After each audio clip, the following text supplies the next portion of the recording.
Hello, everyone, and welcome to The Right Turn, your one stop shop for all things fiction writing. I'm your host, author Jordan M. Griffin, and today we'll be discussing the art of description. This podcast will cover craft elements, personal anecdotes, and writing exercises. Please feel free to pause at any time, rewind, or otherwise engage with this lesson in a way that makes the most sense for you. Writing is not a one size fits all art, so I hope you'll be able to shape this talk to meet your own writing needs. Description is a tricky thing. Because writing falls partway between a visual and an auditory media, there are certain things we as authors have to work doubly hard at to ensure our audience can imagine and understand the world we have asked them to step into. We don't have the advantage of a camera to capture exactly what we're describing like movies do, but neither is our media entirely dialogue or music the way a radio show's might be. As much as we're nearing an age of embedded hyperlinks in our stories that may solve this problem, we definitely need to think about the best ways we can describe images, monsters, or even people. So, what do we do? We've all read descriptions before, some better than others. We may have experienced the romantic style, page long descriptions of every character in a room, down to the history of the clothes they're wearing and who cut their hair. Similarly, we may have read books that don't bother with too much description, and we're left to come up with the ideas of what the characters and the settings look like on our own. Ideally, I think most readers would like to be somewhere in the middle. Enough description to get an idea, but not so much that their imaginations begin to fatigue before we've reached the important part of the writing. One way to keep readers from getting bogged down in unnecessary description is to make it active. Though it may seem like an obvious statement, I think it's worth pointing out that all the same rules governing good writing don't go away when we start to describe. Too often, a story will be sailing along just fine, keeping me interested, and then I reach a block of text where all that good work goes out the window. Suddenly, there are to be verbs everywhere. His hair was tied in a top knot on the top of his head. Her eyes are green as summer ferns. Their shirts are ripped and singed in several places. That's fine for one or two lines. Sometimes you absolutely cannot get away from a telling sentence. And like we talked about before, sometimes a telling sentence actually makes the prose better. But you do want to focus on making your description work just as hard as anything else in your story. Focus on active verbs, words that make your descriptions do so much more than just describe. Try taking something or someone in your work that you want a description of. It doesn't have to be a big moment, just something you can get at least a paragraph or two out of. Now, write the description, but refrain from using any to be verbs at all. If you hit am, are, is, was, or were, go back and restructure the sentence so you don't use it. See how much more you can get out of your descriptions by doing this. I'll give you an example of the way this exercise might sound. First, I'll write a description of a character from one of my old stories using those to be verbs. Pay attention to when you become bored of the description and ready to move on, or when a phrase sounds particularly clunky. Here it goes. Seth was too cute to be in their line of work. His round face and quick smile were out of place in the dingy building, and when his rifle was strapped to his chest, the effect was even more jarring. The uniform was gray with black patches on the shoulders, a color which washed out Seth's warm skin. There was an extra 20 pounds of gear that made his already lean body seem smaller, so that by the time he was dressed and ready for patrol, Danny wondered how much help he would really be on the streets. So that's version 1. What did you think? Did it feel smooth and natural? Or did it feel like you were dragging to get on from one sentence to the next? Now, let me try the same description again, but using stronger verbs so that way my prose becomes much more active. Listen again. This line of work didn't suit Seth's camera worthy face. His round cheeks and quick smile clashed with the dingy building, and with the standard issue rifle strapped to his chest, he came close to comedy. The gray uniform and its extra 20 pounds of gear made his already lean body look even smaller, so that by the time he emerged from the locker rooms ready for patrol, Danny wondered how much help he could really offer on the streets. How was that? Did you notice the way the active verbs helped pull you into the description to pick up on the more interesting things underneath it? Suddenly, this isn't just a description of a new hire at this fictional work facility. This is a glimpse into the point of view characters, in this case, a woman's named Danny's, opinions, and concerns. That automatically makes this description more interesting because now it's acting on multiple different layers. I didn't have to add anything extra in there. By reframing the sentence to use more active verbs, it actually gave me no choice. It just happened because suddenly the visual couldn't be the entire point of the sentence. I had to add something else in there. This brings me to my next point. Description is a fantastic time to explore character thought, background, and emotions. How we see something often reflects what we're feeling inside. There have been days I've woken up from too little sleep, thinking of the crises I have to handle that day, and the birds outside my window become annoying and frivolous. I want them to go away or at least shut up so I can work in peace. On other days, however, I wake up and stand on my back steps and love the way they sing. I feel the sun on my face and watch as the birds flit from tree to tree in my backyard, and I'm so happy they're there. The birds didn't change from one day to the next. It was my mindset that colored how I saw the scene. You can and should use this in your writing too. Your characters will see things differently based on what they've just been through or the way that they're feeling. This works especially well if things are played against opposites. A beautiful sunset that's clouded by lenses of grief, or a charred landscape that a character feels hopeful about because they're ready to rebuild and regrow. In addition, description is a useful tool for weaving in secondary plot lines or exposition. Because you always want your description to do more than simply describe, a good way to get that multi layered effect we were talking about is to use your description to introduce crucial information to the audience or to further a subplot, which adds more tension to your work. Let's look at exposition first. We know that as writers, we want to be creative about how we weave exposition into our stories.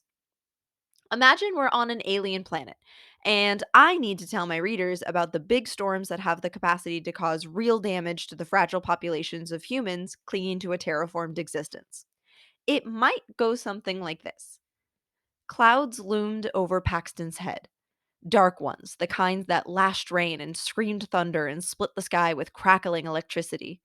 He looked down the row of plasticrete homes whose doors had already been shut, at the steel reinforced shutters that had already been barred. No one stood outside today. No one waited for their loved ones to come home. No one leaned from the window to call good news to their friends. Whoever had made it inside was inside. And whoever hadn't, like him, would have to take their chances with the clouds. So, in this passage, we've got a few things going on. We get the images of the clouds and the barren street. That's the description. Piggybacking on that description is the exposition of the storms and the little bits of information about the reinforcements that have gone into the houses to help them withstand the weather. After that, we get this rise in tension. Everyone is inside for the storm except for this character, and no one is going to let him in. In a few short sentences, we've been able to do all of that: describe, exposit, and ratchet up tension. You can layer in as much or as little as your story needs, but you can see how description is a great tool for getting information to the audience. And the best part is, it doesn't feel like exposition because there's more than just telling going on there. Let's look at subplot next. As you can imagine, there is no shortage of ways to construct and weave in a subplot. It all depends on what your subplot is, or which one you're working with at the time. Is it romantic in nature, or is there an argument going on between the family? Could there be something happening at work that is distracting the character? Whatever your subplot, description is an excellent time to return to that tension. Description, by its nature, is a step back for readers. The pace slows, the sentences become more telling in nature, and the reader kind of knows they're going to get some information that will be important later. A great way to make this worth a reader's while is to increase tension on one of the other threads that may be going on in the story. Let's take the same passage we just looked at, the one on the fictional planet. Let's say that I need to advance a subplot. The main character's quarrel with his older brother that is quickly turning into more than just another family spat. In this case, the description might read something like this. Clouds loomed over Paxton's head. Dark ones, the kinds that lashed rain and screamed thunder and split the sky with crackling electricity. He looked down the row of plasticrete homes whose doors had already been shut, at the steel reinforced shutters that had already been barred. He wondered if Marley had found a place to cower too. The office buildings could stand up to the storm, and he still had his badge clearance. The town hall might shelter him too if security let him in despite the warning. Either way, it didn't much matter. If Paxton didn't find his own hiding place, he'd be left to the storm's mercy, and he knew all too well it had none. Even though we don't know exactly what's going on, the pieces are starting to come together. This is what I mean when I say you don't actually need much to get the reader on board. In fact, a little uncertainty will keep the reader more engaged than explaining everything. You can see in this passage how little hints about the strife between the two characters, Paxton and Marley, enhances the description. Not only is the reader learning about the world, such as where the safe buildings are or which ones have security, but we are reflecting on the conflict between the two characters as well. Paxton uses the word cower to describe Marley. We get the hint that there is some warning that security gave Marley that he may or may not listen to. At this point, even the storm becomes metaphorical. Things are bad with the family, so Paxton notices the clouds as a reflection of his own gloom. You can try this in your writing too. Look through your existing work to find a section of description you feel may be lacking. If you have multiple subplots, determine which would be best served at this point in your story. If you only have a single subplot, then that's great too, and you can use that one. Next, rewrite your piece of description piece by piece so that you weave this subplot through as much of the description as you can. It's better to have too much over not enough at this point. You can always trim back, but adding more is difficult. Once you have a good chunk of prose written, take a look and see how it's working. What information were you able to give the reader? What different paths does this method open up for you? Hopefully, you can see your prose start doing more than just describing. It can come alive in ways that you don't expect. As you foray further into playing with all the ways description can work for you, one thing to keep in mind is that you don't have to describe every single blade of grass for your audience to get it. In fact, you shouldn't spend a whole lot of time on details your audience already knows. That will make your description feel static because they're not learning anything new.